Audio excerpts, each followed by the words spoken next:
So we have seen that no view of scientific law, even the strongest view that scientific laws are necessary truths of the way nature must behave, by itself excludes the occurrence of a miracle, because every necessary truth will be of the form of if this initial condition, then this resulting condition.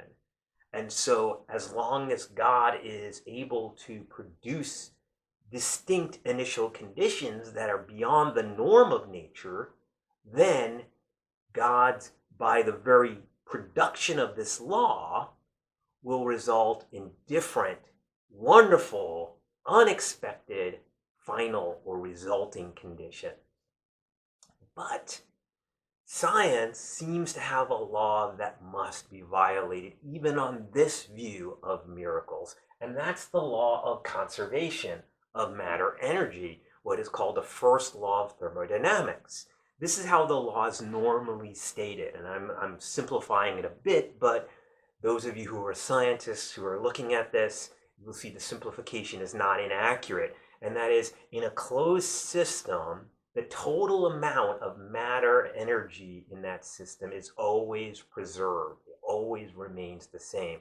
The old way of saying it is matter energy can neither be created nor destroyed. But on this view, that's exactly what seems to happen. Let's go back to the original example of virgin birth that I gave in the last segment.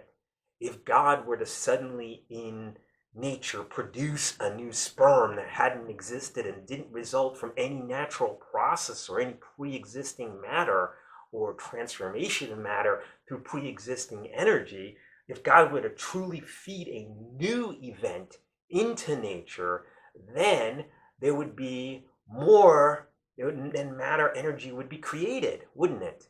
And therefore, it would violate this fundamental law of nature, and therefore, miracles, even on this view, would violate the laws of nature.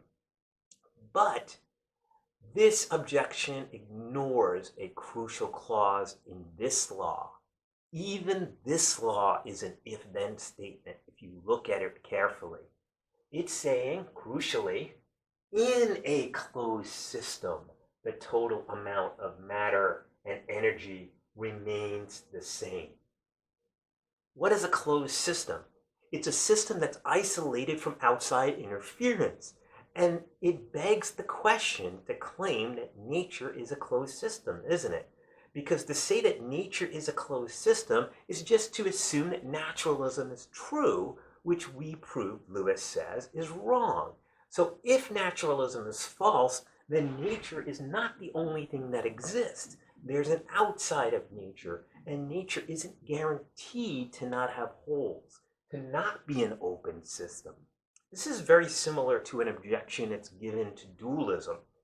Dualism is the view that the mind and the brain are different from each other. This is the view that Lewis holds, obviously, in arguing that our rational self is not a natural phenomenon, it's something that is supernatural. Well, the naturalist philosopher of mind will often claim that this violates the law of the closure of the physical. Because if my mind can cause my body to do things, then what would happen is it would violate the law that says that every physical event must have a physical cause. But this again begs the question. It, by saying that every physical event must have a physical cause, denies that there could be an outside of the physical that could influence the physical. It denies the very thing that it's trying to prove is false by just simply denying it. And so the law of conservation, as it's stating, is saying if something is a closed system, then the total amount of energy and matter in that system must always remain the same. But who says that we can't cook the books and interfere in that system? Lewis gives a great example, so I'll use it. He says, say you have a fish tank with a bunch of fish, an aquarium, and there's no outside interference. Then you have a closed system, right? Everything that happens within that fish tank can be explained by the total system within the fish tank, right? The total amount of waves what happens in the system, all of it will be explained from within the system itself. But let's say all of a sudden the fish tank starts to shake and there's huge waves, and these waves cause the rocks in the aquarium topple and kill the fish, and the fish all float suddenly to the top. Obviously, if you're looking only within that system, you're going to see something that seems impossible, because no previous state of the system could predict or tell us that that's what would happen to the system. But if you expand your view outside of the aquarium to next door where a bomb went off, then you have an explanation as to why that happened, don't you? And that explanation can't be found within the fish tank, because the fish tank, even though it's a relatively closed system, is not completely closed. It is not immune from influence from the outside. So this actually leads to an answer to our second objection that is often raised to miracles. And that's, miracles seem, if we admit them, to make nature irrational, the behavior of nature unpredictable, and therefore science impossible. And this is why a lot of popular science popularizers like Dawkins and Dennett condemn religions of the supernatural, because they believe that having such an attitude would undercut the doing of science, would undercut, and that naturalism is a necessary condition for doing science. What Lewis has shown us is no, that actually is not true, because the very statement that supernaturalism is true depends on this idea that nature is not a closed system. In other words, if Lewis's arguments work against naturalism, it shows that reason itself, which is necessary for knowledge and therefore science, stands in need of the supernatural, and that therefore the natural explanation is not always the rational explanation, just like the fish tank.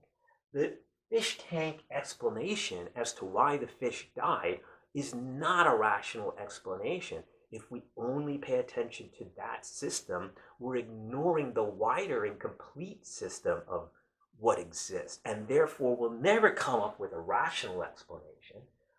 But if supernaturalism is true, then nature is not all that exists. The complete and rational explanation as to why something occurs will not be the natural explanation, but that doesn't preclude there from being a rational explanation. An even more rational explanation that could be expected from nature herself. That's the notion of a miracle. So, if the argument has gone correctly so far, what Lewis has told us is this, is that do you want to do science? Then you can't be a naturalist, because knowledge itself stands in need of reason, and reason stands in need of the supernatural, of a supreme reasoner called God. And therefore, if you want science, you need God. And if you need God, then you can't have a nature that is immune from interference from this God. To make nature immune from interference is to make the laws insensitive to variations in initial conditions, and therefore to make the laws not laws at all. And therefore, nature becomes irrational. So if you want a rational nature, then you cannot stop her from being interfered with at certain points. The doing of science requires the supernatural, and therefore requires that nature herself might be manipulated, might be doctored. Miracles not only are possible, but can't be made impossible by the doing of science.